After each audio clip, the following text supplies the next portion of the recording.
વિદ્યાર્થી મિત્રો, આપણે પ્રકરણ 1 ભણી ચૂક્યા છે। હવે આપણે બીજું પ્રકરણ જોઈશું। તેમાં શું છે? આહારના ઘટકો। તો આ પ્રકરણમાં આપણને એવું કહેવા માંગે છે કે કયા આહારમાં પ્રોટીન છે, કયામાં આયોડિન છે, કયામાં સ્ટાર્ચ છે, કયા આહારમાં કાર્બોદિત છે। તો એ પ્રમાણે આપણે શું લેવાનું હોય છે? ખોરાક લેવાનો હોય છે। તો જોઈએ કે પ્રકરણ 1માં આપણે આવા પદાર્થોની યાદી બનાવી હતી જેને આપણે ખાઈએ છીએ। ભારતના વિવિધ ભાગોમાં ખાવામાં આવતા ખાદ્ય પદાર્થો વિશે પણ આપણે ઓળખ મેળવી હતી તથા તેને નકશામાં અંકિત કર્યા હતા। ખોરાકમાં રોટલી, દાળ અને રીંગણનું શાક હોઈ શકે છે। આ ઉપરાંત ભાત, સંભાર તથા ભીંડા હોઈ શકે છે। તેનાથી વિશેષ અન્ય ભોજનમાં ઇડલી, માછલી તથા શાકભાજી હોઈ શકે છે। આપણે ઘણા પ્રકારના ખોરાક ખાઈએ છીએ।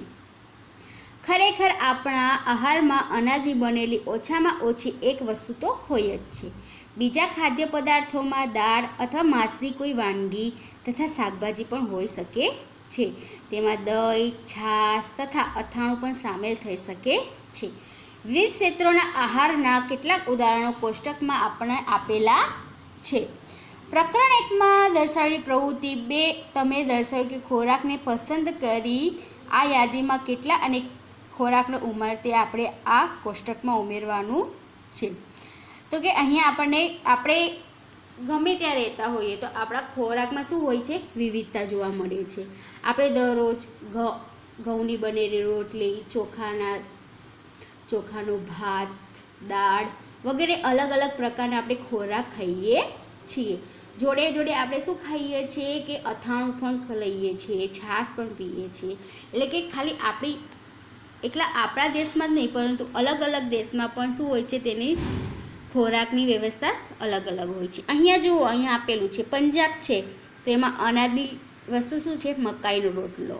દાળ અથવા માંસની વસ્તુ તો કે રાજમા, વાલના બીજ। શાકભાજી સરસવનું શાક અને અન્ય આપણે શું ખાઈએ છીએ? એ શું ખાય છે? દહીં અને ઘી લે છે, બરાબર।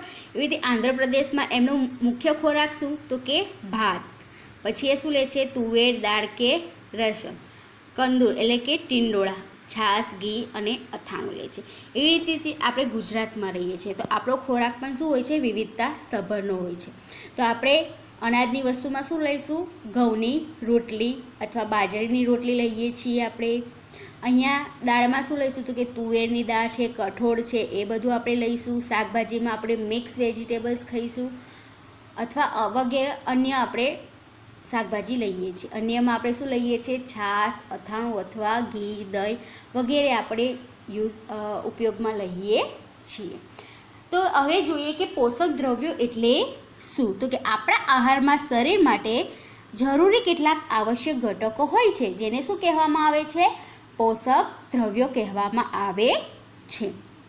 આપણા આહારના મુખ્ય પોષક દ્રવ્યો કાર્બોદિત, પ્રોટીન, ચરબી, વિટામિન તથા ખનિજ ક્ષારો છે। આ તમને એક માર્ક્સમાં પૂછી શકે છે કે આપણા આહારના પોષક દ્રવ્યો કયા કયા છે? તો કે કાર્બોદિત, પ્રોટીન, ચરબી, વિટામિન તથા ખનિજ ક્ષારો જે આપણા શરીર માટે ખૂબ જ આવશ્યક છે। તેથી તેને શું કહેવામાં આવે છે? આહારના મુખ્ય પોષક દ્રવ્યો કહેવામાં આવે છે જે આપણા શરીર માટે શું છે? ખૂબ જ ઉપયોગી છે, બરાબર। શું આ બધા જ ખાદ્ય પદાર્થો આ બધા પોષક દ્રવ્યો ધરાવે છે? શું એકમાં જ આપણને બધા પોષક દ્રવ્યો મળી રહે? તો કે ના, ગમે તે એકમાં આપણને પોષક દ્રવ્યો મળે નહીં। તે માટે આપણે ખોરાક કેવો ખાવો જોઈએ? અલગ અલગ ખાવો જોઈએ। તો કે આપણે જાણીએ છીએ કે કાચી સામગ્રી તથા રાંધેલા ખોરાકમાં એક અથવા વધારે પોષક દ્રવ્યો હાજર હોય છે।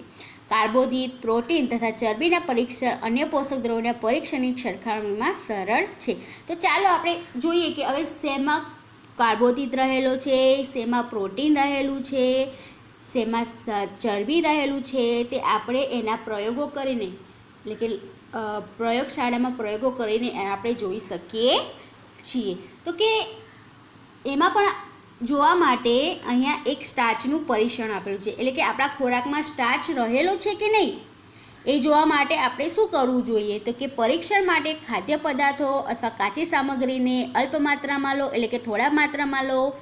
તેમાં 2 કે 3 ટીપા શું નાખો, આયોડિનના દ્રાવણ નાખો. અને આયોડિન કેવી રીતે બનશે, તો કે આયોડિનનું મંદ દ્રાવણ બનાવવા માટે પાણીથી અડધી ભરેલી ટેસ્ટ ટ્યુબમાં ટિંકચર આયોડિનના કેટલાક ટીપા નાખવામાં આવે છે. તો કે આ રીતે આપણે શું બનાવવામાં આવે છે, આયોડિનનું દ્રાવણ બનાવવામાં આવે છે. બરાબર. હવે ખાદ્ય સામગ્રીમાં થતા પરિવર્તનને જુઓ. શું કલર ભૂરો અથવા કાળો થઈ ગયો? આ ભૂરો અથવા કાળો રંગ શું સૂચવે છે, તો કે સ્ટાર્ચની હાજરી સૂચવે છે. બરાબર. તો એ કોઈ પણ પદાર્થ લઈએ અને એમાં સ્ટાર્ચ રહેલો છે કે નહીં તે જોવા માટે શું કરીશું, તો કે એ પદાર્થ લીધો આપણે, એને ટેસ્ટ ટ્યુબમાં મૂક્યો, પછી એમાં આયોડિનના થોડા ટીપા નાખ્યા. જો એ પદાર્થ કાળો કે ભૂરો થઈ જાય તો એમાં શું રહેલું છે, સ્ટાર્ચ રહેલો છે. બરાબર. હવે જોઈએ પ્રોટીન, તો કે કોઈ પણ પદાર્થમાં પ્રોટીન રહેલું છે કે કેમ એ જોવા શું કરીશું, તો કે પરીક્ષણ માટે ખાદ્ય સામગ્રીની થોડી માત્રા લો. જો તે ઘન હોય તો તેની શું બનાવી દો, પેસ્ટ અથવા પાવડર બનાવવાની જરૂરિયાત પડે છે. ખાદ્ય પદાર્થની થોડી માત્રાને વાટીને તેનો પાવડર એક સાફ ટેસ્ટ ટ્યુબમાં લો. તેમાં 10 ટીપા પાણીના ઉમેરો. હવે ડ્રોપરની મદદથી શું નાખો, એમાં કોપર સલ્ફેટના દ્રાવણ નાખો. ટીપા કોસ્ટિક સોડાના દ્રાવણ નાખો. થોડા ટીપા શેના નાખો, કોસ્ટિક સોડાના દ્રાવણ નાખો. બરાબર હલાવીને ટેસ્ટ ટ્યુબને થોડા સમય માટે રહેવા દો. જો ટેસ્ટ ટ્યુબનું રહેલ પદાર્થ જાંબલી રંગનો થઈ જાય તો તેમાં શું રહેલું છે, પ્રોટીન રહેલું છે. એટલે કે પ્રયોગશાળામાં આપણે આ રીતે તેનું પરીક્ષણ કરી શકીએ છીએ. તો કે પ્રોટીનની પરીક્ષણ કરવા માટે શું કરવું પડે, તો કે કોઈ પણ પદાર્થ છે એને ટેસ્ટ ટ્યુબમાં લેવાનો. જો પાવડર હોય તો એમાં શું નાખવાનું, 10 ટીપા પાણીના નાખવાના. પછી તેમાં શું નાખવાનું, કોપર સલ્ફેટનું દ્રાવણ, અને પછી થોડા કોસ્ટિક સોડાના દ્રાવણ નાખવાનું. અને જો થોડા સમય પછી એને રાખી મૂકવામાં આવે અને જો કલર તેનો જાંબલી રંગ થઈ જાય તો તે પદાર્થમાં શું રહેલું છે, પ્રોટીન રહેલું છે. શું રહેલું છે, પ્રોટીન. એ રીતે આપણે અહીંયા બીજી કેટલાક ખાદ્ય પદાર્થોમાં હાજર પોષક તત્વો જોઈ શકીએ છીએ. તો આ કોષ્ટક છે. તો એ કાચા બટાકામાં શું રહેલું છે, તો કે સ્ટાર્ચ રહેલું છે. દૂધમાં શું રહેલું છે, પ્રોટીન. મગફળીમાં શું રહેલું છે, ચરબી. એવી રીતે આ બધાનો આપણે આપણા રીતે એમાં કયા પોષક તત્વો હાજર છે એ તમારી રીતે તમારે સોલ્વ કરવાનું છે. હવે વિદ્યાર્થી મિત્રો આગળ જોઈએ કે ચરબી માટેનું પરીક્ષણ આપણે કેવી રીતે કરી શકીએ છીએ. તો કે ખાદ્ય સામગ્રીના અલ્પ માત્ર લો, તેને કાગળમાં વીંટીને છૂંદો કરો. ધ્યાન રાખો કે કાગળ ફાટી જાય નહીં. હવે કાગળને ખોલીને સીધો કરો તથા ધ્યાનપૂર્વક જુઓ શું તેના ઉપર તેલી ધબ્બા એટલે કે ડાઘા પડે છે. કાગળને પ્રકાશની સામે લાવો. શું તમે ધબ્બામાંથી પસાર થઈને આવતો ધૂંધળો પ્રકાશ જુઓ દેખાય છે. હવે તમને ખબર છે જે પણ ચરબી હોય, તેલ છે એને તો એના ઉપર ડાઘા પડે તો તમને ખબર છે કે તેલના ડાઘા કેવા દેખાય છે, તમને ચરબી જેવા લાગે છે. પ્લસ તે ધબ્બામાંથી આપણે પ્રકાશ પસાર થાય છે કે નહીં એ પણ આપણે જોઈએ છીએ. કાગળ પર તેલના ડાઘા લિપિડની એટલે કે ચરબીની હાજરી સૂચવે છે. ખાદ્ય પદાર્થમાં ક્યારેક પાણીની હાજરી પણ હોઈ શકે છે. આ સ્થિતિમાં આ પદાર્થોને કાગળ પર ધીમે ધીમે ઘસો તથા થોડા સમય માટે કાગળને સૂકવી દો. તેથી જો ખાદ્ય પદાર્થમાં પાણી હશે તો તે સુકાઈ જાય છે. ત્યારબાદ કાગળ પર તેલના ડાઘા ઉપસ્થિત ન હોય તો ખ્યાલ આવે છે કે ખાદ્ય પદાર્થોમાં ચરબી ગેરહાજર છે. હવે કોઈ પદાર્થમાં ચરબી ના હોય તો એમાં ધબ્બા દેખાતા નથી, પરંતુ જેમાં ચરબી હોય એમાં શું દેખાય છે, આપણને તેલના ધબ્બા જોવા મળે છે. બરાબર. આપણે 3 પોષક દ્રવ્યો કાર્બોદિત, પ્રોટીન તથા ચરબી માટે ખાદ્ય પદાર્થોનું પરીક્ષણ કર્યું. વિટામિન તથા ખનિજ ક્ષાર જેવા અન્ય પોષક દ્રવ્યો પણ આપણા વિભિન્ન ખાદ્ય પદાર્થોમાં હાજર છે. આ બધા પોષક દ્રવ્યોની આપણે શા માટે આવશ્યકતા રહેલી છે, એટલે કે આ બધું આપણને કેમ આવશ્યકતા રહેલી છે, કે આ બધા પોષક દ્રવ્યો કેમ આપણા માટે આવશ્યક છે તે હવે આપણે એ જોઈશું. નમસ્કાર વિદ્યાર્થી મિત્રો, હવે આપણે પાર્ટ 2 જોઈએ. વિવિધ પોષક દ્રવ્યો આપણા શરીર માટે શું કાર્ય કરે છે. હવે આપણે જોયું કે પોષક દ્રવ્યો એમાં રહેલા છે કે નહીં, પરંતુ એ આપણા શરીરમાં શું કાર્ય કરે છે એ હવે આપણે અહીંયા જોઈશું. કાર્બોદિત મુખ્યત્વે આપણા શરીરને શક્તિ પ્રદાન કરે છે, ચરબીની પણ શક્તિ પ્રાપ્ત થાય છે. વાસ્તવિક એ છે કે સમાન જથ્થાના કાર્બોદિતની વિટામિનોની પ્રોટીનની આવશ્યકતા શરીરની વૃદ્ધિ તથા સમારકામ માટે હોય છે. પ્રોટીનયુક્ત ખોરાકને શરીરવર્ધક ખોરાક પણ કહે છે. તો કે પ્રોટીનની આવશ્યકતા આપણા શરીરની વૃદ્ધિ. તમને પૂછે કે પ્રોટીનની લાક્ષણિકતાઓ જણાવો, એટલે કે એની ઉપયોગિતા શું, તો કે આવશ્યકતા શું રહેલી છે, તો કે શરીરની વૃદ્ધિ તથા સમારકામ માટે જરૂરી છે. અને બીજું, પ્રોટીનયુક્ત ખોરાકને શું કહેવામાં આવે છે? શરીરવર્ધક ખોરાક પણ કહેવામાં આવે છે. વિટામિન શરીરને રોગોથી રક્ષણ આપે છે. વિટામિન આપણી આંખ, હાડકાઓ, દાંત અને પેઢાને સ્વસ્થ રાખવામાં મદદ કરે છે. આ બીજો મુદ્દો કે વિટામિનની ઉપયોગિતા જણાવો. તો વિટામિન શું કરે છે? શરીરને રોગથી રક્ષણ આપે છે. વિટામિન આપણી આંખ, હાડકાઓ, દાંત અને પેઢાને શું રાખે છે? સ્વસ્થ રાખવામાં મદદ કરે છે. હવે થોડું આપણે વિટામિન વિશે આપણે ભણી લઈએ. વિટામિન ઘણા પ્રકારના હોય છે, જેને અલગ અલગ નામથી ઓળખવામાં આવે છે. તમે વિટામિન્સ વિશે તો જાણતા જ હશો. તેમાંથી કેટલાક vitamin A, vitamin C, vitamin D, vitamin E અને વિટામિન કે નામના ઓળખવામાં આવે છે. આ ઉપરાંત વિટામિનોનો એક સમૂહ છે જેને શું કહેવામાં આવે છે? વિટામિન બી કોમ્પ્લેક્સ કહે છે. આપણા શરીરના બધા પ્રકારના વિટામિનની અલ્પ માત્રામાં આવશ્યકતા રહેલી હોય છે. વિટામિન એ શેના માટે ઉપયોગી છે? તો કે આંખો તથા ત્વચાને તંદુરસ્ત રાખે છે. વિટામિન સી ઘણા બધા રોગોની સામે લડત આપવાનું મદદ કરે છે. વિટામિન ડી આપણા હાડકાં તથા દાંતના માટે કેલ્શિયમનો ઉપયોગ કરવામાં અને તથા શરીરને મદદ કરે છે. તો કે આ બધા વિટામિન્સ આપણા શરીર માટે ઉપયોગી છે. તો કે વિટામિન એમાં આપણે કયા ખોરાકો લેવા જોઈએ? તો શું છે? દૂધ, માછલીનું તેલ, પપૈયું વગેરે વિટામિન એના સ્ત્રોત છે. વિટામિન બીના સ્ત્રોત શું છે? તો યકૃત, લીલી શાકભાજી, કઠોળ વગેરે લેવા જોઈએ. વિટામિન સી તો આપણને ખબર છે કે વિટામિન સીમાં હંમેશા આપણે શું લઈએ છીએ? તો કે ખાટા ફળો લઈએ છીએ. તો કે વિટામિન સી મેળવવા માટે આપણે શું કરવું જોઈએ? કે ખાટા ફળો ઉપયોગમાં લેવા જોઈએ. એવા શું છે? Vitamin D. તો વિટામિન ડી માટે દૂધ, માખણ, માછલી, ઈંડા એ બધાનું આપણે એ બધું ખાવું જોઈએ. આપણા શરીરને ખનિજ ક્ષારોની અલ્પ માત્રામાં આવશ્યકતા રહેલી હોય છે. શરીરના યોગ્ય વિકાસ તથા સારા સ્વાસ્થ્ય માટે પ્રત્યેક ખનિજ ક્ષાર આવશ્યક છે. તો કે આપણા શરીરને વિટામિન તો જરૂરી હોય છે, પરંતુ ખનિજ ક્ષારની પણ શું રહેલી હોય છે? આવશ્યકતા રહેલી હોય છે. તો મુખ્યત્વે ખાદ્ય પદાર્થોમાં એકથી વધુ પોષક દ્રવ્યો હોય છે. તે તમે કોષ્ટક 2.2માં તારવોને લગતા સમયે આ બાબત પર અવશ્ય ધ્યાન રાખવું હશે. છતાં પણ કોઈ કાચી સામગ્રીમાં એક નિશ્ચિત પોષક દ્રવ્યની માત્રા બીજા પોષક દ્રવ્યની માત્રામાંથી વધારે હોય છે. ઉદાહરણ તરીકે ચોખામાં કાર્બોદિતની માત્રા બીજા પોષક દ્રવ્ય કરતાં અત્યંત વધારે હોય છે. આથી એવું કહી શકાય કે ચોખા એ કાર્બોદિત સમૃદ્ધ ખોરાક છે. આપણને ખબર છે કોઈ પણ એક ખોરાક લઈશું તો આપણને બધા જાતના કે પોષક દ્રવ્યો મળી નહીં રહે. આપણે અલગ અલગ ખોરાક લઈશું તો આપણને અલગ અલગ પોષક દ્રવ્યો, એટલે કે દરેક પોષક દ્રવ્ય મેળવવા હોય તો આપણે દરરોજ નિયમિત રીતે સમતોલ આહાર ખાવો જોઈએ. તો કે એક બધા પોષક દ્રવ્યો તો એકમાંથી નહીં મળી રહે. જેમ કે કાર્બોદિતનું પ્રમાણ શેમાં વધારે છે? તો કે ચોખામાં વધારે છે. એટલે કે અલગ અલગ ખોરાકમાં અલગ અલગ પોષક દ્રવ્યો રહેલા હોય છે. તેથી આપણે દરરોજ અલગ અલગ ખોરાક ખાવો જોઈએ. આ પોષક દ્રવ્યો ઉપરાંત આપણા શરીરને પાચક રેશા તથા પાણીની પણ આવશ્યકતા હોય છે. પાચક રેશા વૃક્ષાંશના નામે ઓળખાય છે. આપણા ખોરાકમાં વૃક્ષાંશ એટલે શું? રેશા. રેશાની પૂર્તતા વનસ્પતિ ઉત્પાદનોમાંથી થાય છે. વૃક્ષાંશના મુખ્ય સ્ત્રોત અનાજ, દાળ, બટાટા, તાજા ફળો તથા શાકભાજી છે. હવે આપણે જોયું કે વિટામિન્સ ને એની બધું તો જરૂર પડે જ છે, પરંતુ આપણા શરીર માટે બીજું શું જરૂર છે? પાચક રેશાઓ અને પાણીની આવશ્યકતાઓ તો રહેલી છે. તો કે મુખ્ય સ્ત્રોત એના શું છે રેશાઓના? તો કે અનાજ, દાળ, બટાટા, તાજા ફળો અને શાકભાજી છે.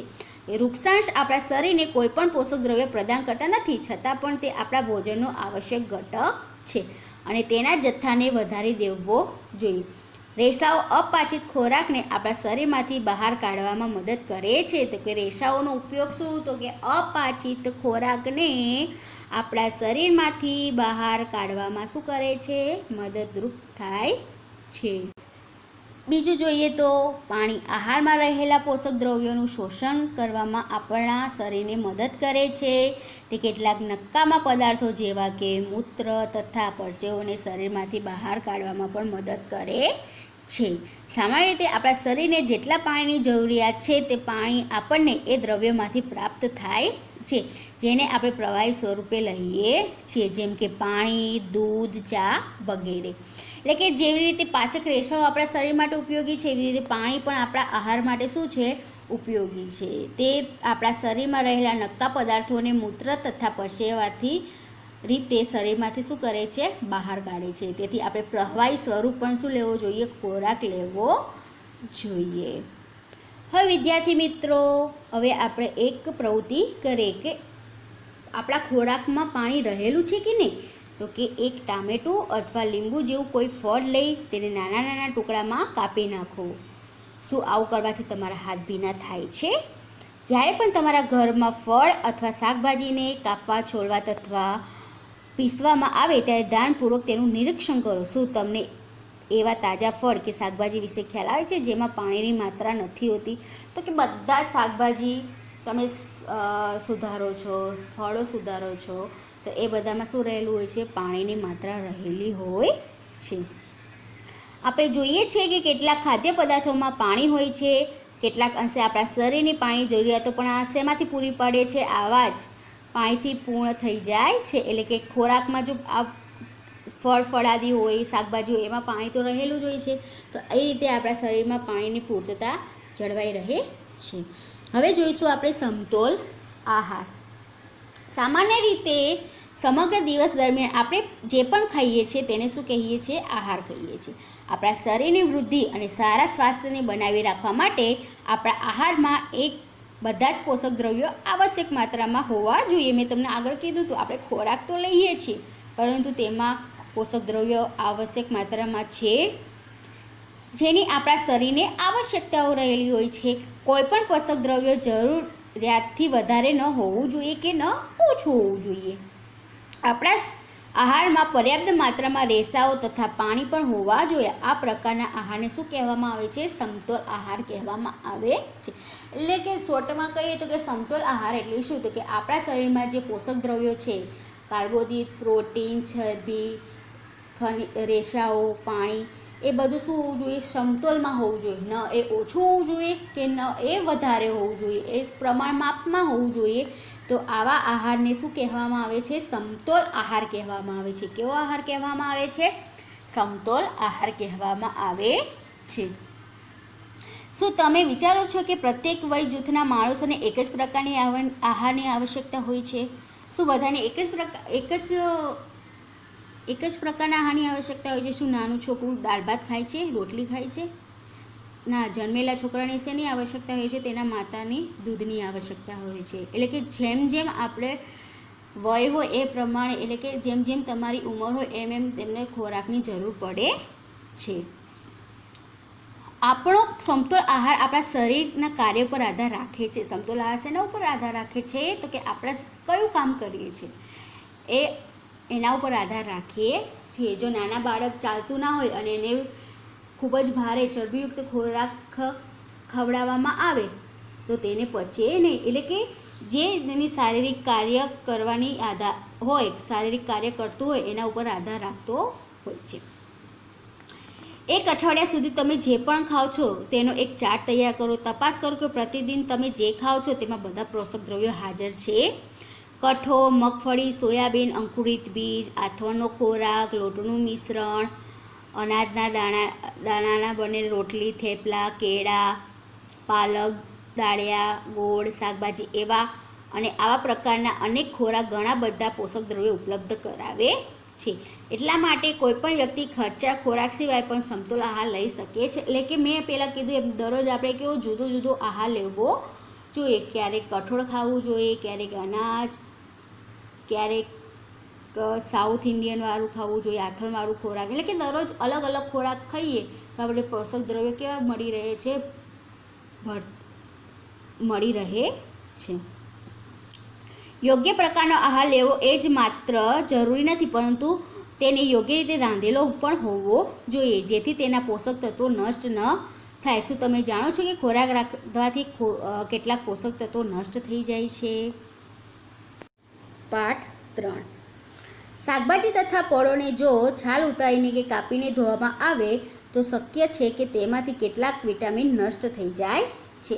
શાકભાજી તથા ફળોની છાલમાં કેટલાક મહત્ત્વના વિટામિન્સ તથા ખનિજ ક્ષારો હાજર હોય છે. ચોખા તથા દાળને વારંવાર ધોવાથી તેમાં રહેલ વિટામિન તથા કેટલાક ખનિજ ક્ષાર દૂર થઈ જાય છે. તમે જાણો છો કે જ્યારે આપણામાં કંઈ ખામી હોય તો ડૉક્ટર આપણને શું કહે છે કે કાચા શાકભાજી ખાવાનું. કેમ? તો કે જે રાંધેલો હોય ખોરાક એમાં શું થઈ જાય છે, જેટલા બધા વિટામિન્સ હોય છે એ બધા નષ્ટ થઈ જાય છે. તેથી શું કરવામાં આવે છે, એ આપણને કાચા શાકભાજી ખાવાનું કહે છે, જેનામાં હિમોગ્લોબિનનું પ્રમાણ ઓછું. એને શું કહેવામાં આવે છે કે એમને કાચું બીટ ખવડાવવામાં આવે છે. કેમ? તો કે જેથી એ કાચું ખાય તો તેમાં વિટામિન્સનું પ્રમાણ પણ કેવું હોય છે, વધારે હોય છે. આપણે જાણીએ છીએ કે રાંધવાથી ખોરાકનો સ્વાદ વધી જાય છે તથા તેને પચાવવામાં પણ સરળતા રહે છે.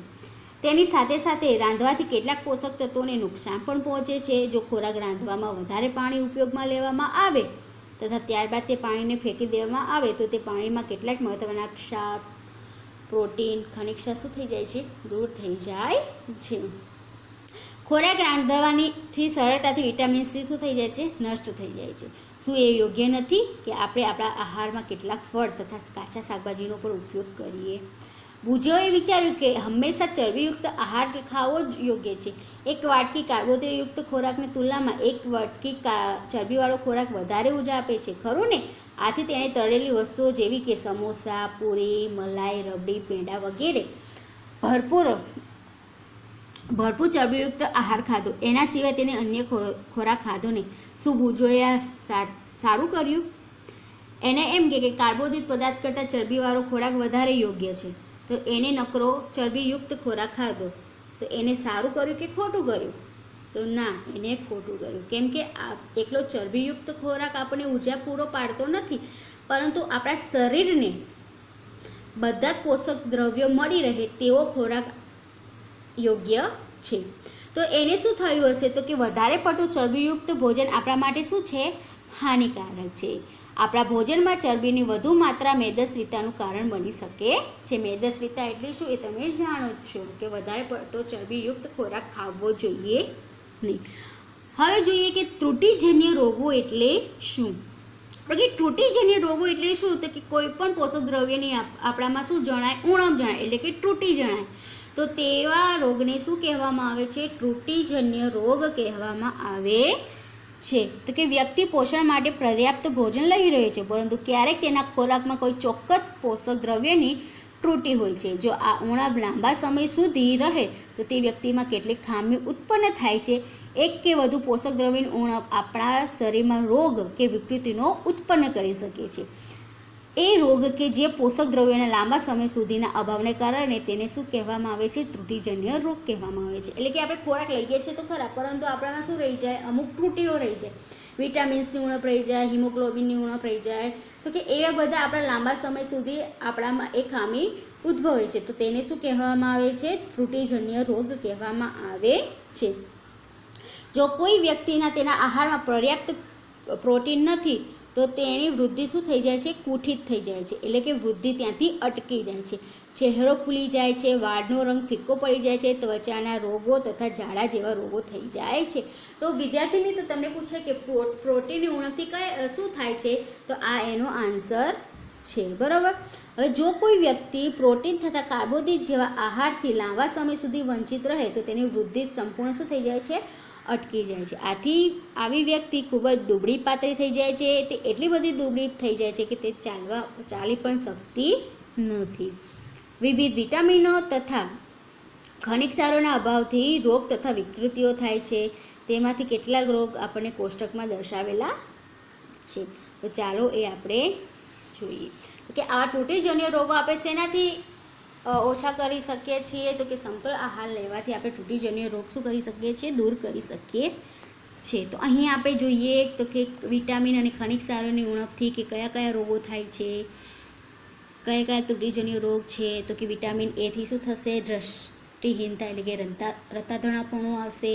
એના ચિહ્નો શું, તો કે નબળી દ્રષ્ટિ, રાત્રે ઓછું દેખાવા લાગશે, ક્યારેક સંપૂર્ણપણે દેખાતું બંધ થઈ જશે. વિટામિન બી વધથી શું થશે, બેરી નબળા સ્નાયુઓ તથા કામ કરવા માટે ઓછી શક્તિ. વિટામિન સીથી સ્કર્વી, પેઢામાંથી લોહી નીકળવું, ઘામાં રૂજ આવવા માટે વધુ સમય લાગે. વિટામિન ડીથી સુકતાન, હાડકાઓના નાજુક બનીને વળી જવું. કેલ્શિયમ, હાડકાં અને દાંતનો કોહવાટ, નબળા હાડકાં અને દાંતમાં સડો થવો. આયોડિનની ઉણપથી શું થશે, ગોઈટર, ગરદનમાં આવેલી ગ્રંથિ ફૂલી જવી, બાળકોમાં માનસિક મંદતા. આયર્નથી તો કે એનિમિયા એટલે કે પાંડુ રોગ, તેનાથી શું થશે, નબળાઈ આવી જશે. તો કે આ બધું આપણે શું છે, જો આપણા શરીરમાં આ વિટામિન્સ ન હોય તો આપણને આ બધા રોગો થાય છે અને આપણને આ બધું થાય છે. Thank you.